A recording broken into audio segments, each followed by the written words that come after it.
What's up, everybody? Welcome back to my channel. My name is Benjamin, and today I'm going to be teaching you some tips and tricks for your iPad. So stay tuned and let's get right into the video.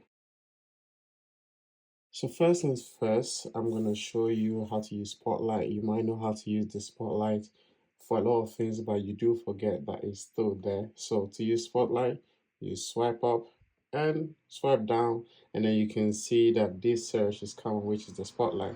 As we already know, the iPad doesn't come with a calculator, but with the Spotlight, you can straightforward calculate whatever you want to calculate, right? So if you go right into the numericals, right? Let's say 5, and then you can use this as times 5, and then straightforward, it will give you the answer right there.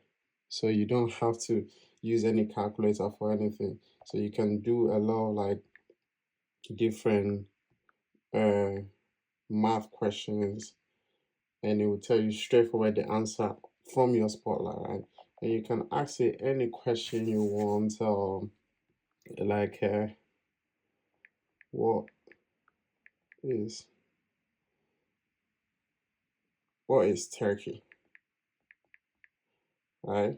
And then it will give you the definition of what Turkey is on there, right? Which is great. So there's a lot of things you can use for a Spotlight for. You can even use Spotlight to look for an application in case you don't find it. You can use Spotlight to look for that, or even your documents or anything that's in your iPad you can look for through your Spotlight. So it's a pretty good, nice feature. Now, your iPad keyboard is very good. The inboard keyboard that comes with your iPad is this digital keyboard is great, right? So you can test how much, right? And then you want to use the numbers. You don't have to change here and use the numbers, right? You can just swipe down, right? What you want to use. And then straightforward, when you swipe down the numbers, it will automatically come on the numbers you swipe down, which is a pretty nice trick, right? Now, the next one will be, right, is moving your cursor with the spacebar, right? So let's say you want to delete something that is around here. You just hold your spacebar, your keyboard will go blank, and then you can move it to delete wherever you want to delete or this. So your keyboard is a very nice feature, and it comes with a very nice, you can even use this on your iPad as well, right? So this moving of the keyboard, I think is very neat, it's very nice. So you don't have to be like selecting specific, like here, going here or doing this, which is long to do, right? We're gonna go right straight to the next thing, which is still with your keyboard, right? So let's say this is too big, right? You don't want to be doing this while you type, right? So the best thing you can do, you can pinch your keyboard and it will become this small little keyboard that you can even move around if you want to, right? Now with this small little keyboard, you're gonna say, why do I need this small keyboard? Because with this keyboard, you can use your gestures like your iPhone, right? So you can search for things with just gestures, right? Alright, what is 2 plus 2? And then, well, they didn't give me the question I asked for because obviously the iPad doesn't have AI, which is soon becoming. Plus, but you can see, right, that with this small little keyboard, you can use your gestures, right? And when you want to go back to normal, you just out pinch, and then you go back to your normal keyboard that you have it. But I just think this is pretty cool to do. And with this, you can use your gestures, which sometimes you don't know that you can do. So that is a very nice and very cool feature that you can do.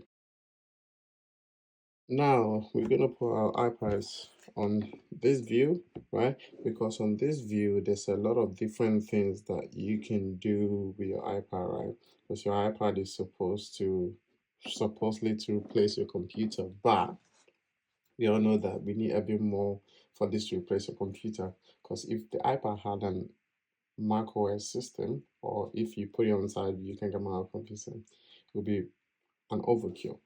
But they're not gonna do it. So let's get right into it, right?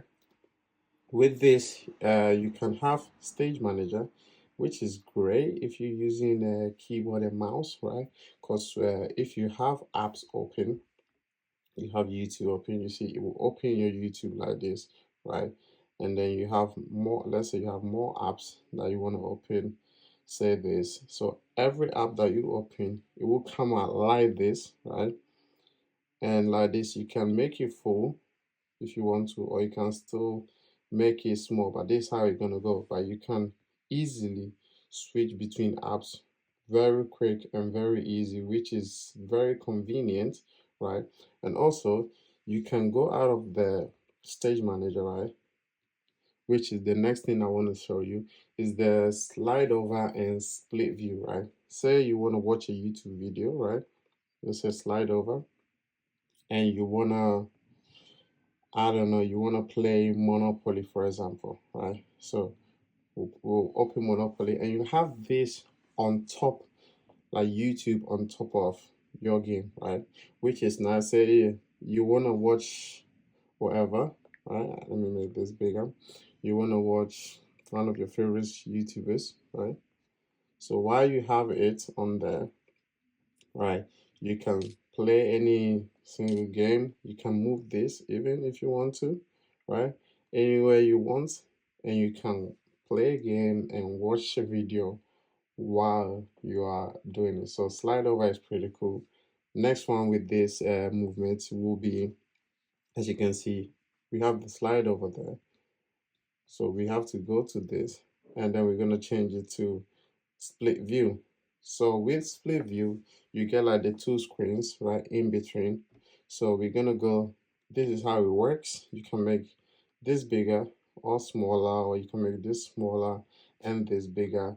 I think it's better with this to do if you are doing like a presentation and you're writing notes, or you want to do your presentation like keynotes and you're trying to watch a video, for example. So if you have, you can change the split view, new window, for example, and then you have different kind of split views on here, which I think is pretty nice and neat, right? When you have this, you see we've deleted one of the split views, right? And we're gonna add your keynote on here. It is pretty cool, I'll say. It's a pretty cool and nice way of like having to do two things, and one won't be over the other one. But the bad thing about this is it doesn't support every app. So just some apps that support this split view. Next thing I'm going to show you is how to scan documents with your iPad, right? Instead of, you don't need to download any third-party app. Straightforward, you can go to your files, right? And while you're on your files, you can just hold this, and then you can see a little, when you hold it, you can see it says scan documents, right? When you scan the you press this will come up, and you can put this on, right? Anywhere we want, and then we can just point it to this, press. We took a picture of this, and then we can even search for the corners that we want, right? However we want it, and this will automatically have this scanned. I know I chose a very bizarre object to do this with, but you just do this, right? How it is, you just keep scan, and then straightforward, this will become like a picture or a document that you can send. You can even, turn the corners back on again. You can edit it how you want. You can move it around, you know, and you can even black and white it, grayscale it to make it look more like a document type of thing. Or you can leave it color. But this is how you do it. Pretty nice and pretty cool feature as well. Alright guys, thank you very much for watching this video. These are some tips and tricks for your iPad. And if you've gotten too far the video, please like, comment down below if you know any new tips that I've been putting on here, or any tips at all for your iPad that it can maximize the using of your iPad that I've been said in this video. And please subscribe. It helps a small YouTuber out. And thank you very much for watching. And until next time, you beautiful people. Peace.